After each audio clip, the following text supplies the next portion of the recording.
rarely does it ever occur. I mean, it's something we all go through. I mean, you expect to have fear. You expect to have some doubts maybe in your ability, and even a lot of guys lose faith in the mission, especially in the latter years as the war drug on. You've got guys questioning, what's the mission? Why am I here? What are we doing? But what this guy did when he walked off and left his brothers there, that's something that you don't come back from. It's inexcusable. I want to play this clip of Susan Rice. She uses the phrase honor and distinction. Play that. What I was referring to is the fact that this was a young man who volunteered to serve his country in uniform at a time of war. But honor and distinction. Jim, really, I mean, this is a young man whose circumstances we are still going to learn about. He is, as all Americans, innocent until proven guilty. I'm sorry, you think she was talking about Sergeant Andrew Tamarisi or something?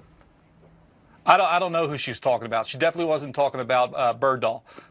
There's nothing honorable about what he did. And I tell you what, regardless of what other media outlets tell you, when any talking heads are saying out there about him and the circumstances of him leaving, but we've heard from his team guys, the guys in his unit, the guys that were on that combat outpost with him. They know exactly what he did. They were there with him. They stood side by side. They stood watch at night on 50 caliber machine guns. They scanned the horizon with their night vision goggles. If those guys said that he walked off and left them high and dry, well, then guess what? That's what he did. And that's what the Pentagon concluded in its 2010 report. And it's not like I know the State Department spokesperson, Marie Harf, tried to say there's conflicting reports. Actually, there isn't.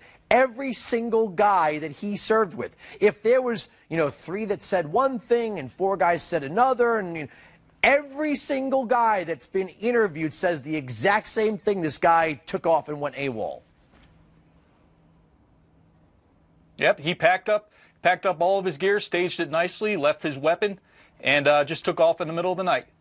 And I don't know if he thought somehow he could barter a deal with the Taliban or could somehow contact them and maybe negotiate something.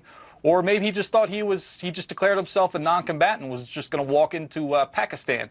But I tell you what, a young white man with no weapon in that region of the world isn't going to last very long.